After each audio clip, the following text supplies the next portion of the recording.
Hello and welcome to Color with Kendi. On this channel, we paint digital watercolor and gouache on the iPad in the app Procreate. And you can find extended real-time versions of these tutorials on Patreon. So for today's video, I am using a bunch of different tools and supplies, and you can find a list in the pinned comment as well as the description. Let's begin. So the first thing I'm going to do is open up the 8 by 10 inch canvas that I'm using, and I'm going to import the traceable as well as the color palette. So for the traceable, we're going to reduce the opacity because we're not using line art. So just tap on N and then reduce the opacity. And then I'm going to go to the paint here layer. So the first step is to paint in the flowers, and I'm going to do that in this color right here. So I'm just going to press and hold on the color to grab it. And then I'm going to go to the brush library and select a brush. So for these flowers, I want a subtle dark edge. I'm just going to go with 11. So this is a pressure sensitive brush. So depending on how much pressure I apply, I can get thin and thick lines. And as you can see, it has a subtle dark edge. So I'm just going to go around and paint in these flowers by varying my pressure. So something like that. And then just keep your Apple Pencil on the screen and fill in the shape. I always do the outline and then fill it in. Now we're going to start to add a little bit of color variation. Just go to Layers panel, tap on plus, and then tap on that layer again and make it a clipping mask. And what we're going to do is add our color variation here. So you can change the hue a little bit if you'd like to, or you can just make the color a bit more saturated, which was what I'm going to do. So I'm just going to move it a little bit closer to a saturated color. So I just went in the right-hand direction. And to add that color variation, there are many different choices, but I really love brush 32 and 33.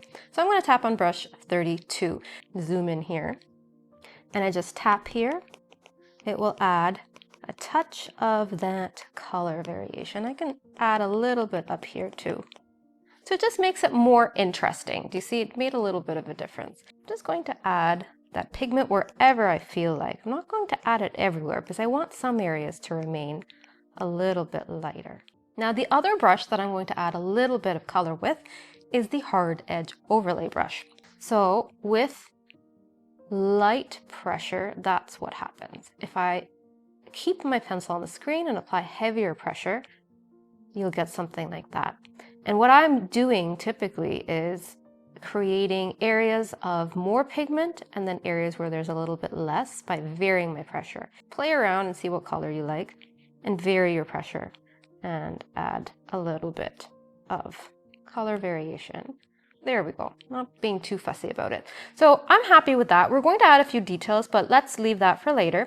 Let's add in the leaves. So you can pick any color that you like, but I'm going to pick this color right here. Let's see, maybe it might be a bit too dark.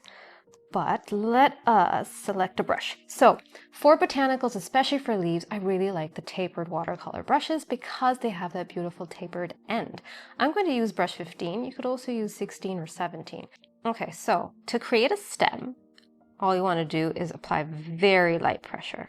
So I'm at size 10. Now, if you want to make a leaf, what you're going to do is keep that pressure low and then increase that pressure, then decrease the pressure and then come back. You see that creates that leaf shape. So it's all about starting with low pressure, increasing the pressure, then going to low pressure, then coming back, increasing the pressure, and then going into low pressure. So I'm just going to go in and paint the stems in with very light pressure, because if you use heavy pressure with this brush, you're going to get a very thick line. So if you want a really thin line, do that. And I'm making the line a little bit thicker as I go down. So I'm increasing my pressure slightly. And then I'm also going to paint in this area right above the flower. Just going to create the shape and paint it in, and then add some of these small elements above it. You can add as much detail as you'd like or keep it relatively simple. So for example, this leaf, let's do that again. Low pressure, high, and then lift off. And you'll be able to get a really nice leaf shape. Okay, I am happy with that. I do want to add a little bit more color variation to the leaves. So I'm going to go to leaves layer, tap on plus, and you know the drill, clipping mask. I love to just paint this way. Paint a base layer, then add a clipping mask. I'm going to grab this color right here And then I'm going to go to brush 33 and I'm going to reduce the size. I'm just going to add a hint of darkness wherever I want. Now, as you can tell, it's really hard to see that color that I've added. So what's happening is the layer underneath, this leaves layer, is actually pretty transparent. So when you're trying to add a clipping mask to a transparent or translucent layer, it's a little bit of a struggle in Procreate. So what you can do if you're struggling to see the color that you're adding, just go to that leaves layer, swipe on the left, swipe on the left, swipe to the left, duplicate it, and then that bottom layer, let's make it white so it doesn't impact the color. We're not trying to deepen our color. We still want that luminosity. And now what we're going to do is both of those layers, that top layer and the bottom layer that's white, we're just going to merge them. You can just pinch them together with your finger, but if you struggle to do this, because I know sometimes it's a struggle, just go to that leaves layer, that green leaves, and then tap on merge down. And what it will do is it will merge with that white layer. So that white layer basically is helping you make your translucent layer a little less translucent. So now when we add on our clipping mask, let's zoom into where we were. Do you see it's a little bit more intense? So that's what you can do, a little trick. So I'm going to continue to add some color variation wherever I feel like. And this just makes it look a little bit more hand done because that's what you typically see, right? I'm happy with that. So now what we can do is once you're happy with the color variation, we are ready for details, and we can do all of the details as well as the bee on the same layer. So I'm just going to go to brush number 37. This is Basic Detail A. I really love this brush for details. This is my favorite one for details. Just going to draw in a few darker lines for all of the flowers. So I'm just going to create a few lines like that. Now, if you want to add more, you can. Like that. And then I'm going to pick green and then just add some curve lines. And now you can add details wherever you'd like. I'm going to add a few like that.